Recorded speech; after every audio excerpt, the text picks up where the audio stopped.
ang tao ngayon ang sakit, kung ano-anong mga sakit associated with obesity. Find the truth.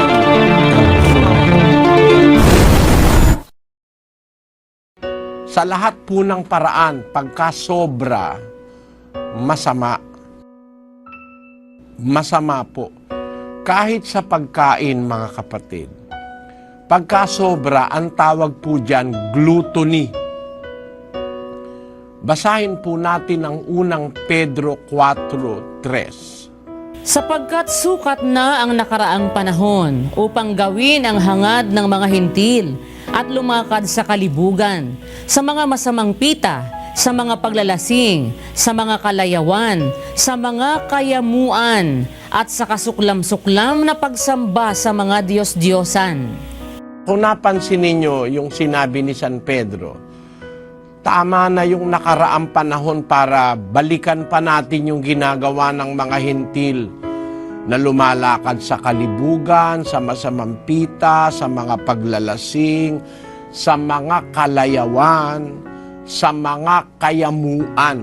Kung mapapansin yung sinasabi ni San Pedro, puro sobra ito eh. Yung kalibugan, it is more than the urge of the flesh. Higit sa normal yon. Pagkakalibugan, lahat na ng lalaki, lahat na ng babae gusto mo.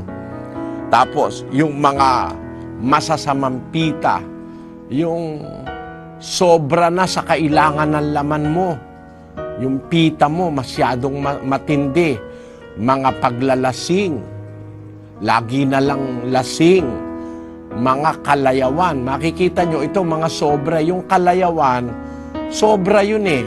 Hindi na normal yung kalayawan, gaya nung mga kayamuan din. Ang kayamuan po, mga kapatid, yung kain ng kain. Bawa, kumain ka na ng almusal, tapos wala pang 20 minutos, kain ka na naman, kain ka na naman, kain ka ng kain.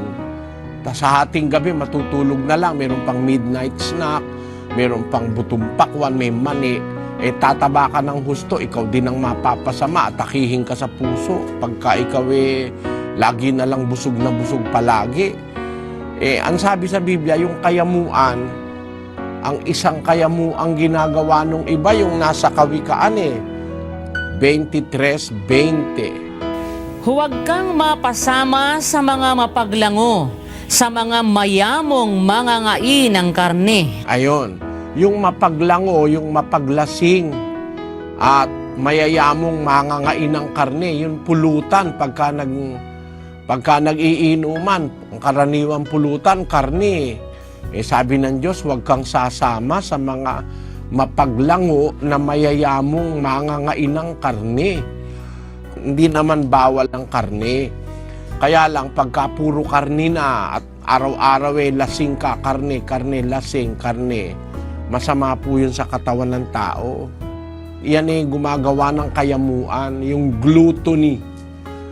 Kaya ang tao ngayon, ang sakit ay diabetes, cardiovascular diseases, at kung ano-anong mga sakit associated with obesity.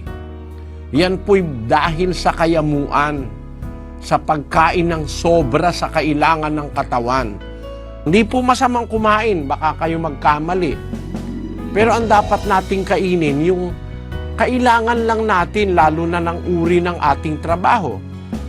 Yan po ay isa sa aral na itinuturo ng kasulatan